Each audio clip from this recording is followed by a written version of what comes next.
Student, welcome to my channel Pratishth classes. मैं हूं मीना मिश्रा। आज हम लोग एक्सरसाइज 1.4 कंप्लीट करेंगे। तो इससे पहले के लेक्चर में हमने एक्सरसाइज 1.3 और भी कई सारे एक्सरसाइज किए थे। होप कि आपने वो सारे देखे होंगे और आपको वो सब कुछ अच्छे से समझ में आ गया होगा। तो एक्सरसाइज 1.4 में क्या है, इसमें टर्मिनेटिंग और non terminating repeating decimal expansion जो मेथड था, जो आपने 9th स्टैंडर्ड में पढ़ा है, उसी को एक अलग तरीके से दिया है। देखो 9th स्टैंडर्ड में आपने ये पढ़ा हुआ है कि जो भी रैशनल नंबर होगा, रैशनल नंबर जिसको हम p/q के फॉर्म में एक्सप्रेस कर सकते हैं, तो जो भी रैशनल नंबर होगा उसको अगर आप डेसिमल फॉर्म में कन्वर्ट करते हैं तो या तो वो टर्मिनेटिंग आएगा, टर्मिनेटिंग मतलब डेसिमल के बाद वो एंड हो जाएगा, या फिर वो आएगा non terminating repeating. Non terminating repeating मतलब कैसा था कि डेसिमल के बाद एक कुछ पर्टिकुलर डिजिट आते हैं और फिर वही आते रहते हैं, जैसे कि 23.474747 ऐसे ही आएगा। तो इसको हम बोलते थे नॉन टर्मिनेटिंग रिपीटिंग या रिकरिंग एक्सपांशन मेथड। तो उसके लिए हमने क्या सीखा था कि आप डिवीजन करेंगे, जो भी रैशनल नंबर है p/q के फॉर्म में है उसको आप डिवाइड करेंगे और फिर आपको पता चलेगा। लेकिन यहाँ क्या है, यहाँ ये है क्वेश्चन में क्या लिखा हुआ है, देखो, without actually performing the long division state whether the following rational numbers terminating decimal expansion और non terminating repeating decimal expansion. Division नहीं करना है, बिना डिवाइड किए बताना है, तो वो हम कैसे बता पाएंगे। तो इसके लिए पहले आप ये चीज समझो कि अगर हमारे पास टर्मिनेटिंग डेसिमल एक्सपांशन होता है, टर्मिनेटिंग मतलब कहीं ना कहीं ये एंड हो जाएगा। जैसे मैंने ऐसा कुछ ये एक नंबर लिखा, ये टर्मिनेटिंग डेसिमल एक्सपांशन है। अब अगर इसको मैं रैशनल नंबर में लिखना चाहूँ तो मैं क्या लिखूंगी, 23102 और ये डेसिमल हट जाएगा। डेसिमल के बाद 1 2 3 0 डिजिट है, तो हमने ये 30 लगाया, मतलब जो डिनोमिनेटर है वो क्या आ गया, 1000 आ गया। इस 1000 को जब आप फैक्टराइज करेंगे तो आपको 2 और 5 इसके अलावा और कुछ भी नहीं मिलेगा। जैसे कि अगर अभी ये तो मैंने बहुत बड़ा नंबर ले लिया, मान लो अगर सिर्फ मैं 10 लेती हूँ तो डेसिमल के बाद कितना नंबर है, 100। 100 को यहाँ पे मैं एक्सपांड करके फैक्टराइज करके दिखाती हूँ आपको। 2 5 = 10, 2 2 = 4, 2 5 = 10 और 5 5 मतलब क्या आ गया यहाँ पर, ये जो डिनोमिनेटर है वो आ गया 2 स्क्वायर इंटू 5 स्क्वायर। ऐसे ही अगर आप 1000 को करेंगे तो भी कुछ अलग आएगा, मतलब 2 या 5 के पावर में ही आपको नंबर मिलेंगे, फैक्टर उसके अलावा कुछ मिलेगा ही नहीं। तो अगर मान लीजिए ये 23102/100 है और इसको फिर मैं इसका कैंसिलेशन कर दूं, कैंसिलेशन करने के बाद भी जो डिनोमिनेटर बचेगा तो वो कैसा आएगा, उसको अपन एक बार चेक करते हैं। जैसे कि हम इसको अभी फैक्टराइज नहीं कर रहे हैं, अभी कैंसिलेशन कर देते हैं। तो 2 1 = 2, 2 6 = 12, 2 5 = 10, 2 5 = 10, 2 1 = 2 और ये कितना आ जाएगा, 2 5 = 10 और ये 0। अभी और तो ज्यादा कैंसिल नहीं होगा। अभी 50 को फैक्टराइज करके देखो, तो 2 2 = 4, 5 = 10, 5 5। अभी भी क्या आया, 2 × 5 स्क्वायर, मतलब 2 और 5 का ही बचा। तो ये है कि डिनोमिनेटर को आप कैंसिलेशन करके अगर ऐसा उसे को प्राइम इंटीजर के फॉर्म में भी ले आए। को प्राइम नंबर मतलब क्या, को प्राइम नंबर यानी वो दो नंबर जिसका एक भी कॉमन फैक्टर नहीं है। तो ऐसा जब एक नंबर आ जाएगा तो भी जो डिनोमिनेटर आएगा, डिनोमिनेटर को जब हम फैक्टराइज करेंगे तो जो हमें फैक्टर है वो 2 और 5 मिलेगा, या 2 या 5 मिलेगा, या फिर 2 × 5 मिलेगा। उसके पावर में कुछ नंबर हो सकता है, जैसे इस फॉर्म में मिल सकता है, 2 के पावर में कुछ है, 5 के पावर में कुछ है, या सिंगल 2 का पावर मिल जाए या सिंगल 5 का पावर मिल जाए, लेकिन इसके अलावा कुछ नहीं मिलेगा। क्यों? क्योंकि अभी हमने देखा कि जो टर्मिनेटिंग होता है उसका जब हम डिनोमिनेटर लिखते हैं तो वो हमेशा 10 के फॉर्म में ही आता है। ये बात आपको क्लियर हो गई। अच्छा, और जो नॉन टर्मिनेटिंग होगा, नॉन टर्मिनेटिंग में ये रूल फॉलो नहीं होगा। तो इसी तरीके से हम पहचानेंगे कि जो भी रैशनल नंबर हमें दिया हुआ है वो टर्मिनेटिंग होगा कि नॉन टर्मिनेटिंग। उसका जो डिनोमिनेटर है उसको हम फैक्टराइज करेंगे, और अगर उसका पावर मतलब उसका जो फैक्टर है वो 2 आए या 5 आए या इनके पावर में कोई नंबर आए या ये दोनों आए तो वो टर्मिनेटिंग है, और अगर ऐसा नहीं है तो वो नॉन टर्मिनेटिंग है। और ऐसा क्यों हो गया, ये क्लियर हो गया ना आपको? क्योंकि जब हम इसका डिनोमिनेटर लिखते हैं टर्मिनेटिंग डेसिमल एक्सपांशन का, जब हम डिनोमिनेटर लिखते हैं तो वो 10 के फॉर्म में ही आता है, 100, 1000, लाख, 10 लाख कुछ भी, बट वो 10 के फॉर्म में ही आएगा। और उसको जब आप फैक्टराइज करोगे तो फैक्टर आपको 2 और 5 के फॉर्म में ही मिलने वाला है। ओके, तो हमारा जो क्वेश्चन था ये 13/3125, 3125। अब इसको देख के हमें ये पता करना है कि ये टर्मिनेटिंग है कि non terminating repeating decimal expansion है। तो हमने क्या किया, डिनोमिनेटर को फैक्टराइज किया, तो ये देखो 5 आ गया 5 टाइम, तो यानी पावर आ गया 5⁵5। तो क्या लिखा है, since the denominator has only 5 as its factor, सिर्फ 5 ही है फैक्टर में और तो कुछ भी नहीं है। 13/3125 has a terminating decimal expansion. तो अभी आपको क्लियर हो गया। बाकी के क्वेश्चन भी हमें ऐसे ही करना है, लेकिन मेरा ये चैनल बना है आपके टेक्स्ट बुक के हर एक क्वेश्चन का सोल्यूशन आपको यहाँ पर समझाने के लिए। तो अभी हमने क्वेश्चन नंबर 1 किया और बाकी के क्वेश्चन भी हम लोग करेंगे। अब इसमें देखो सेकेंड क्वेश्चन क्या है, 17/8। तो यहाँ पर भी हम क्या करेंगे, डिनोमिनेटर को पहले फैक्टराइज करते हैं और देखते हैं कि उसका फैक्टर 2, 5 आता है या 2 और 5 दोनों ही आता है। तो हम यहाँ ऐसे 8 का तो फैक्टराइजेशन आपको याद ही है, 2 × 2 × 2, 2 2 ज़ा 4, 2 ज़ा 8। तो हम यहाँ क्या लिखेंगे, since 8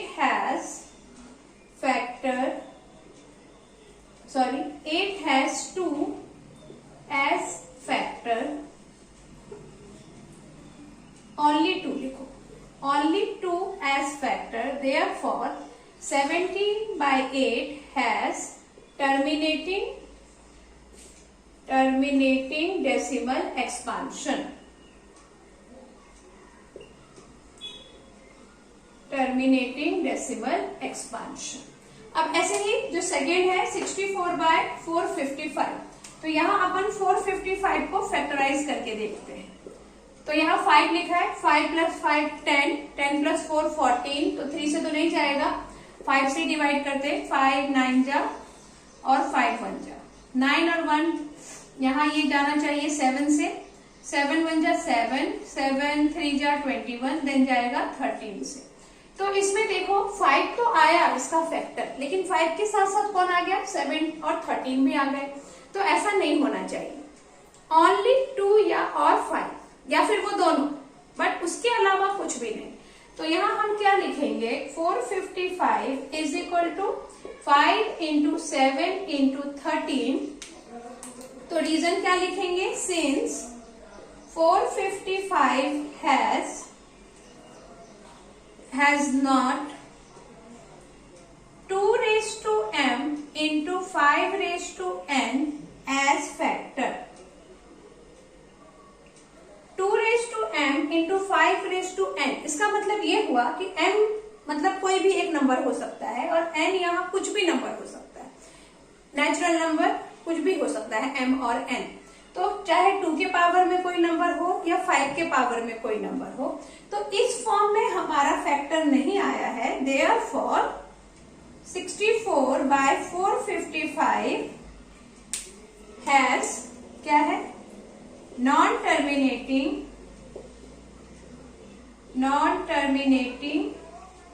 repeating decimal expansion, non terminating repeating decimal expansion.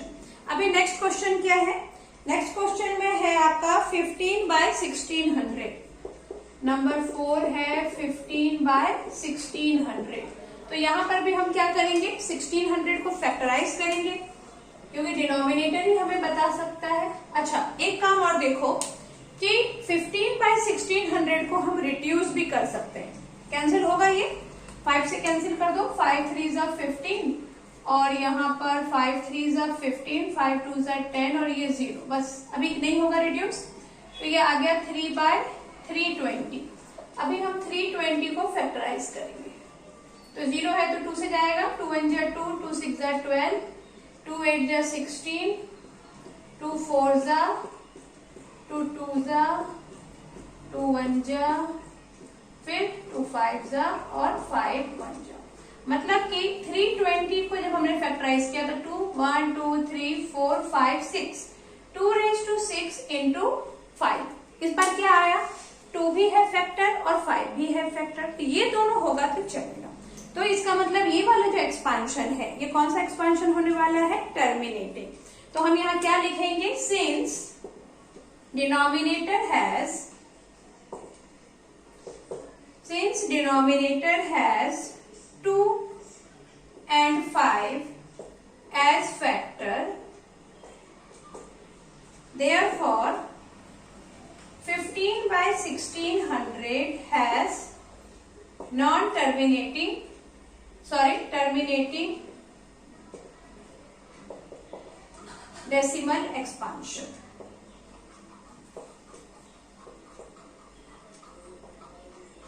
तो क्लियर हो गया ये क्वेश्चन। अब देखते हैं आगे के क्वेश्चन कैसे करना है। क्वेश्चन नंबर 5 क्या है, 29/343।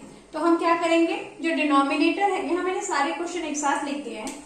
अभी सोल्यूशन में देखो 5, तो 343 को जब आप फैक्टराइज करेंगे तो कितना आएगा, 343 को मैं यहाँ फैक्टराइज कर देती हूँ, ये आना चाहिए 7 से, देखते हैं,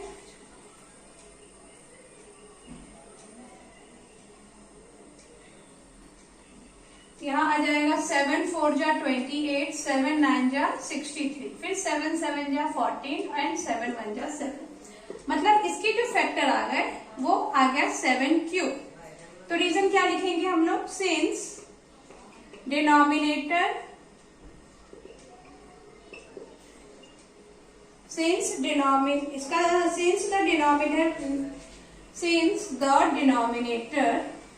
has not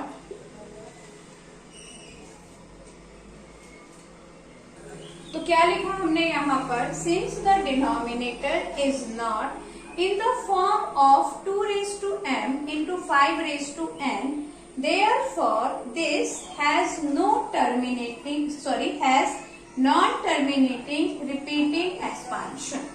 तो ये चीज आपको समझ में आ गई कि क्या लिखना है क्या नहीं लिखना है। तो अब मैं क्या करती हूँ कि क्वेश्चन आपको सॉल्व करके बताती जाती हूँ, और ये जो इतना राइटिंग वर्क है ये आप लोग कर ही लेंगे, सब में एक जैसा ही करना है।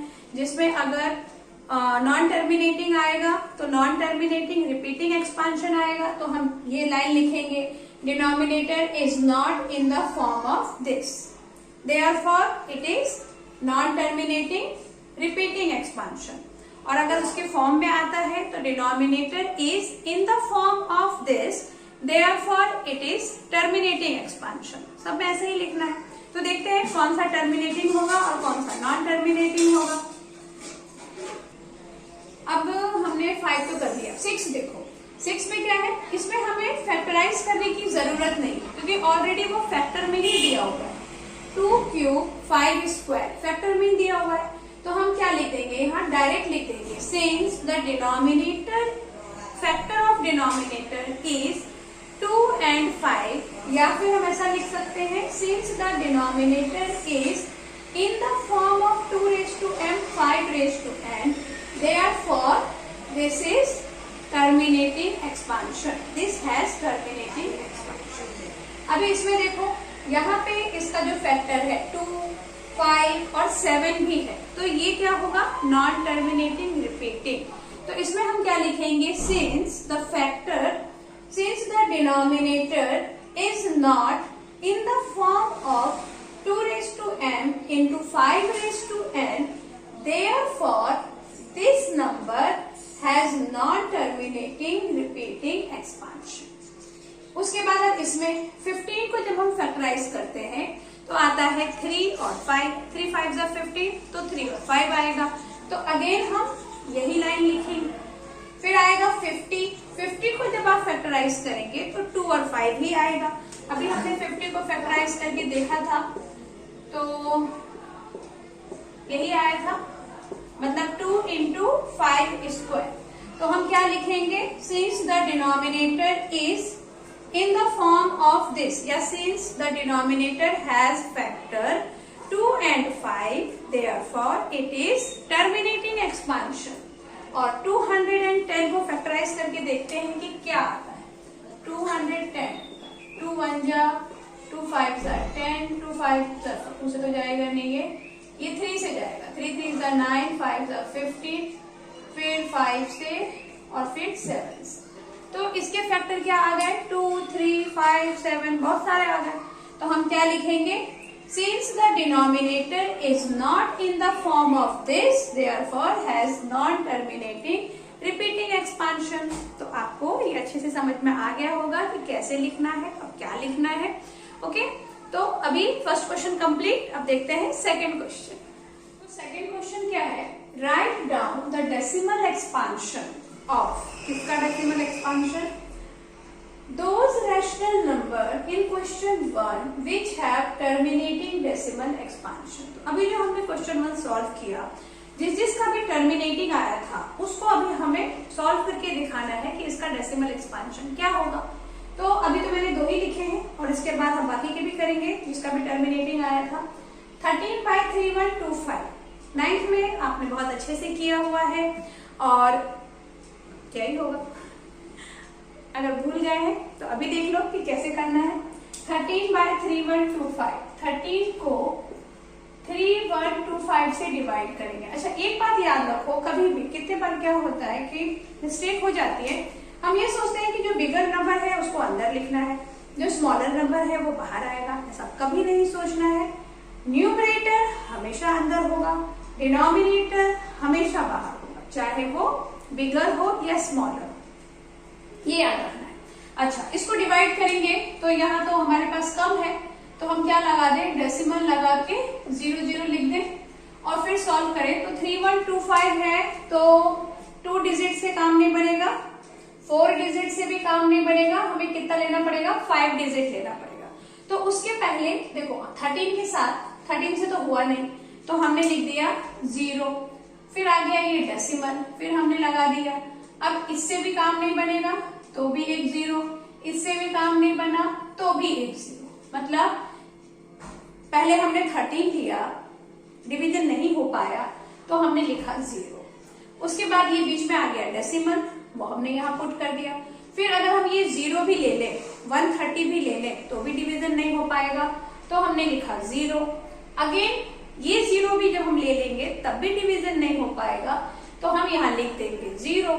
और अब हमें ये 5 डिजिट लेना है, तो 5 डिजिट लेने के बाद अब 3125 का टेबल जो आपको आता ही होगा, तो देखो कि 3125 में कब ये आता है, तो ये आना चाहिए 4 जा, देखते हैं 4 5 जा 20, 4 2 जा 8 9 10, 4 1 जा 4 5, 4 3 जा 12, ये आ गया 4 जा में।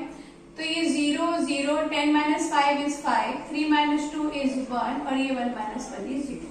एक बात और ये भी याद रखो, कितने बार क्या होता है कि इस टाइप की मिस्टेक भी देखने को मिलती है कि हम सोचते हैं कि ऊपर डेसिमल है, नीचे डेसिमल का नंबर नहीं है, तो उसको फिर कैसे माइनस करें, तो ऐसा नहीं है। ये डेसिमल सिर्फ शो के लिए है, इसको हम वैसा नहीं परफॉर्म करेंगे जैसा कि डेसिमल का एडिशन और सब्ट्रैक्शन हम करते हैं। तो यहाँ पे डेसिमल का सब्ट्रैक्शन नहीं होगा, क्योंकि ये जो डेसिमल है वो तो ऊपर चला गया ना, अब तो ये नीचे बचा ही नहीं। ओके, अच्छा एक बात और कि कैसे पता चलेगा कि ये 4 जा है, क्योंकि ये नंबर तो बहुत बड़ा है। तो उसके लिए ट्रिक ये है कि आप क्या करेंगे, जब भी ऐसा बिगर नंबर आए या ऐसा कोई भी नंबर आए जिसका टेबल हमको नहीं आता है, तो 5 जा 6 जा तक उसका टेबल लिख के रख लो, अगर छोटा नंबर है तो। अभी इतना बड़ा नंबर है, मैक्स टू मैक्स 5 जा तक लिखो। 5 जा तक नंबर लिखने के बाद फिर इजी पड़ेगा सॉल्व करना, तो टेबल लिख के रखेंगे तो हमारे लिए काम आसान हो जाएगा। अच्छा, अभी ये हो गया, यहाँ तक हो गया। अब एक 0 और यहाँ नीचे लिखेंगे हम। अभी 1 जा 1 क्या होगा ये कैसे पता चलेगा, क्योंकि यहाँ पे तो ये 1500 आ गया, ये 0 0 10 माइनस 5 इज 5, ये तो रॉन्ग कर दिया मैंने, ये इसने इसको बोरो दिया था तो ये 2 माइनस 2 इज 0। अच्छा अभी तो दिख रहा है कि 1 जाएगा क्योंकि यहाँ पे 3 है और यहाँ पे 5 है, अगर हमने 2 जा किया तो 3 2 जा 6 हो जाएगा क्योंकि होगा ज्यादा, तो 1 जा में 3 1 2 5 माइनस करो, 10 माइनस 5 इज 5, 9 माइनस 2 इज 7 और ये कितना हो गया 9 माइनस 1 इज 8 और 4 माइनस 3 इज 1 और फिर एक 0 और नीचे, और इस बार हम क्या लिखेंगे, इस बार आ जाएगा 6 जा, देखो क्योंकि 6 3 जा 18 होता है तो 6 जा में आ जाएगा यही सेम नंबर आ जाएगा 18750 और ये आ गया 0 0 0। तो इसका आंसर कितना आ गया 0.00416। ऐसे ही हमको बाकी के भी सॉल्व करने हैं, तो हम यहाँ पर आंसर लिख देंगे 30/3125 इज इक्वल टू 0.00416। और ऐसे ही जो क्वेश्चन नंबर 2 है 17/8, तो ये तो काफी छोटा क्वेश्चन है, मतलब नंबर छोटे हैं। 8 से किसको डिवाइड करना है 17 को, डेसिमल लगा दो, तो यहाँ तो हो जाएगा 8 2 जा 16, 7 माइनस 6 इज 1, ये खत्म, ये डेसिमल ऊपर है, 8 1 जा 8, 10 माइनस 8 2 और फिर 0, 8 2 जा 16 और फिर 4 फिर 0 और फिर 8 5 जा 40। तो इसका आंसर कितना आ गया 2.125। अभी आगे के क्वेश्चन, अभी देखो 15/1600, तो इसको फैक्टराइज करके सॉरी इसका डेसिमल एक्सपांशन देखते हैं। यहाँ पे मैंने नंबर 4 6 8 और 9 जो लिखा है वो क्वेश्चन नंबर 1 में जो इन क्वेश्चंस का नंबर था वो लिखा है, इस क्वेश्चन का नंबर नहीं लिखा है, क्योंकि यही वो नंबर मतलब क्वेश्चन है जिनका आंसर टर्मिनेटिंग डेसिमल एक्सपांशन आया था। तो अभी वही टर्मिनेटिंग डेसिमल एक्सपांशन हम फाइंड करेंगे। सोल्यूशन नंबर 4 15/1600, तो इसको तो आप रिड्यूस कर सकते, रिड्यूस करो इसको, 3 5 जा 15, सॉरी 3 से तो जाएगा नहीं, 5 से जाएगा, 5 3 जा 15 और 5 3 जा 15, 5 2 जा 10, तो ये आ गया 3/320। अभी 3 को 320 से डिवाइड करके देखते हैं, 3 डिवाइडेड बाय 320, यहाँ लगा दो डेसिमल और यहाँ लगा दो थोड़े से 0। ये 0 आप कितना भी लिख सकते हैं, स्टार्टिंग में थोड़े कम लगाओ, बाद में थोड़े ज्यादा लगाओ। तो 320 तो यहाँ पे 3 से हुआ नहीं तो 0, फिर ये डेसिमल, फिर नहीं हुआ तो 0, फिर ये 2 डिजिट लिया तब भी नहीं होगा, फिर ये 3 डिजिट लेना पड़ेगा, मतलब ये 4 डिजिट लेना पड़ेगा। तो 2 बार हम डिवीजन नहीं कर पाए, इसलिए आपको वहां पे 2 0 पुट करना है। अभी यहाँ पे नेक्स्ट नंबर क्या आने वाला है, जब हम इसको डिवाइड करेंगे तो 9 जा, देखो 9 0 0, 9 2 जा 18, 9 3 जा 27 और 27 28, ये आ जाएगा। तो 0 10 माइनस 8 2, 9 माइनस 8 1 और ये हो गया 0। फिर हमने यहाँ पे लिख दिया एक 0 कॉपी किया, और इस बार हम देखेंगे कि आता है 3 जा, क्योंकि 3 3 जा 9 हो जाएगा, 3 4 जा 12, तो फिर यहाँ के नंबर से वो चेंज हो सकता है।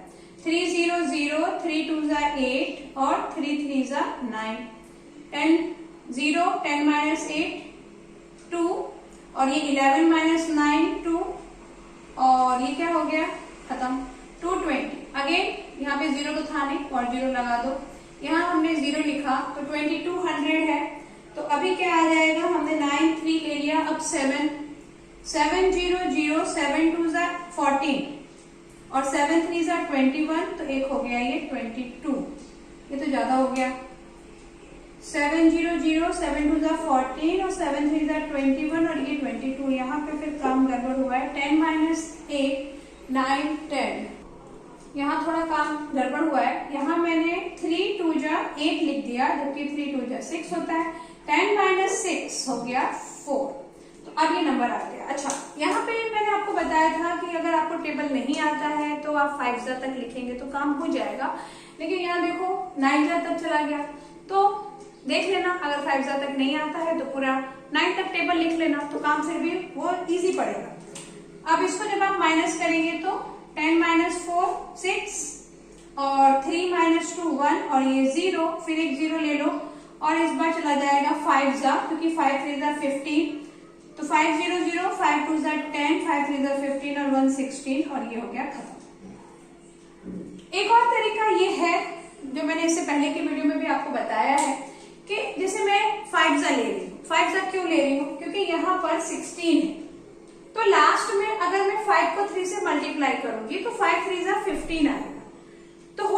तो हम क्या करेंगे, 5 को होल्ड पे रखेंगे और 6 को चेक करेंगे, तो 6 3 तो 18 हो जाता है, तो 18 मतलब इससे तो बड़ा नंबर आ जाएगा, क्योंकि लास्ट में यहाँ 16 है और हमारा 18 आ रहा है, तो बड़ा ही नंबर आएगा। तो फिर हम 6 को नहीं लिखेंगे, 5 को एक बार चेक करके देखेंगे और अगर हमारा नंबर आ गया तो फिर हम वही लिख देंगे।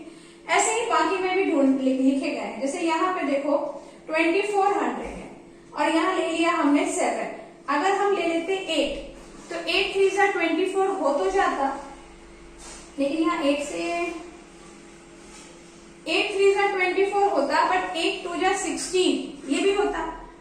जैसे अगर अपन ने 8 लिया 24, हमें लगा कि हाँ 24 आ रहा है, मतलब इससे आंसर आ सकता है, तो हम इसे 8 से मल्टीप्लाई करके देखेंगे, तो 8 2 16, 8 3 24 और फिर वो 25 हो जाता, तो बड़ा नंबर आ जाता। तो इस तरह से आप फिर 8 में बड़ा आ गया तो फिर हम 7 ले लेंगे। तो अगर आप टेबल नहीं लिखना चाहते हैं तो आप ऐसे भी करके नंबर ढूंढ सकते हैं कि कौन सा आएगा। अभी नेक्स्ट क्वेश्चन में क्या है, नेक्स्ट में है 23/2 क्यूब 5 स्क्वायर। तो पहले तो पता करें कि 2 क्यूब 5 स्क्वायर क्या है। 2 2 4, 2 8, 8 5 40 और 45 200।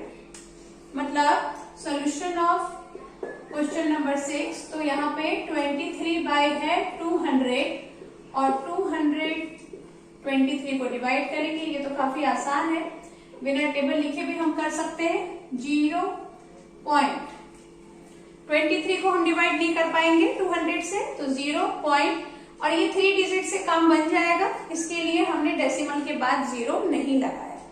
तो 200 बन जा 200 और ये 3 0, फिर 0 ले लो, अगेन 200 बन जा, क्योंकि 2 में तो 400 आ जाएगा और ये आ जाएगा अभी 5।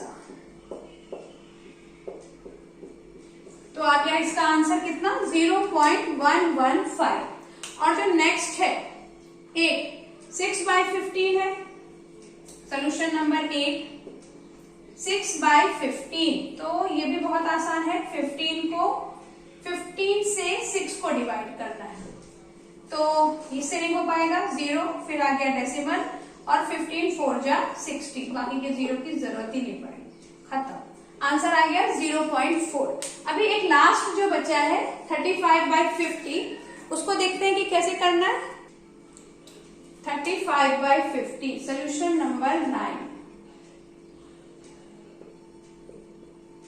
35 को 50 से डिवाइड करो, डेसिमल लगा दो, तो अगेन एक नहीं हो पाएगा, डेसिमल 5 7 जा 35 हो गया, 0.7 आ गया, तो इसका आंसर आ गया 0.7। तो हमने क्वेश्चन नंबर 2 कंप्लीट कर लिया है। क्वेश्चन नंबर 3 वो भी बहुत ही इजी है, उसमें भी ज्यादा सॉल्व नहीं करना है, बस कुछ रूल्स हमको ध्यान रखने हैं। तो देखते हैं क्वेश्चन नंबर 3 में क्या है। हाँ, तो जो क्वेश्चन नंबर 3 है उसको थोड़ा मैंने मॉडिफाई करके लिखा है, क्योंकि बुक में काफी लंबा है और ये बोर्ड में सिर्फ क्वेश्चन लिखने से ही खत्म हो जाता है। क्वेश्चन नंबर 3 में इन ऑल हमें ये बोल रहे हैं, find whether given number is rational और not. If it is rational find factor of Q. जो भी नंबर हमको गिवन है, 3 ही तो क्वेश्चन है, तो जो भी नंबर हमको गिवन है वो रैशनल है कि इरेशनल है, और अगर वो रैशनल है तो p/q के फॉर्म में ही होगा, तो उसका जो q है वो q क्या होगा। तो देखो अभी जो हमने फर्स्ट क्वेश्चन किया उसमें हमने क्या देखा कि रैशनल में अगर तो टर्मिनेटिंग है और नॉन टर्मिनेटिंग है, तो टर्मिनेटिंग होगा तो उसका फैक्टर क्या होगा, उसमें q की वैल्यू क्या होगी, q का फैक्टर होगा 2 या 5। और टर्म में मतलब जो रैशनल नंबर है वो क्या हो सकता है, उसका जो डेसिमल एक्सपांशन है वो टर्मिनेटिंग हो सकता है या फिर नॉन टर्मिनेटिंग रिपीटिंग हो सकता है। तो अगर उसका फैक्टर 2 या 5 नहीं है तो फिर वो क्या होगा, नॉन टर्मिनेटिंग होगा, नॉन टर्मिनेटिंग रिपीटिंग होगा। तो यहां पर हम क्या करेंगे, जो फर्स्ट क्वेश्चन है 14.123456789, तो यहाँ पे दिख रहा है एंड हो गया है, ये टर्मिनेटिंग है। तो हमने लिखा since it is a terminating decimal expansion therefore it is rational number in the form p by q and p by q के फॉर्म में होगा ये रैशनल नंबर, और q का फैक्टर क्या होगा 2 and 5 ओनली, क्योंकि अभी हमने देखा था कि नॉन जो टर्मिनेटिंग होता है उसका जो डिनोमिनेटर होता है उसका फैक्टर 2 या 5 के फॉर्म में ही होता है। अभी जो हमारा सेकेंड क्वेश्चन है, सेकेंड क्वेश्चन में देखो क्या लिखा है 0.120, मतलब ये इस तरह से नंबर लिखा हुआ, तो साफ देख के लग रहा है कि ये क्या है, नॉन टर्मिनेटिंग और नॉन रिपीटिंग है decimal expansion. It is an irrational number, क्योंकि वो रैशनल तो है ही नहीं। रैशनल होने के लिए क्या जरूरी है, टर्मिनेटिंग हो या फिर नॉन टर्मिनेटिंग अगर है तो वो रिपीटिंग होना चाहिए। अब क्वेश्चन नंबर 3 देखो, क्वेश्चन नंबर 3 में नॉन टर्मिनेटिंग रिपीटिंग दे दिया है, तो अब इसको कैसे सॉल्व करेंगे, तो हम क्या लिखेंगे, it is a non terminating repeating decimal expansion, it is rational number in the form FORM in the form p by q, p by q के फॉर्म में तो होगा ही, रैशनल नंबर है तो, but q has factor other than 2 and 5 या other than 2 and 5, 2 and 5 के अलावा भी कुछ भी आ सकता है, वो हमने क्वेश्चन नंबर 1 में सॉल्व किया था तो देखा था। तो एक्सरसाइज 1.4 कंप्लीट हो गया है, आपको जरूर समझ में आ गया होगा। फिर भी कुछ डाउट है तो क्या करेंगे, कमेंट सेक्शन में लिखिए या मेल करिए या फिर इंस्टाग्राम का आईडी दिया हुआ है उसमें आप मुझे मैसेज कर सकते हैं। ओके, तो नेक्स्ट एक्सरसाइज नेक्स्ट लेक्चर में। Thanks for watching.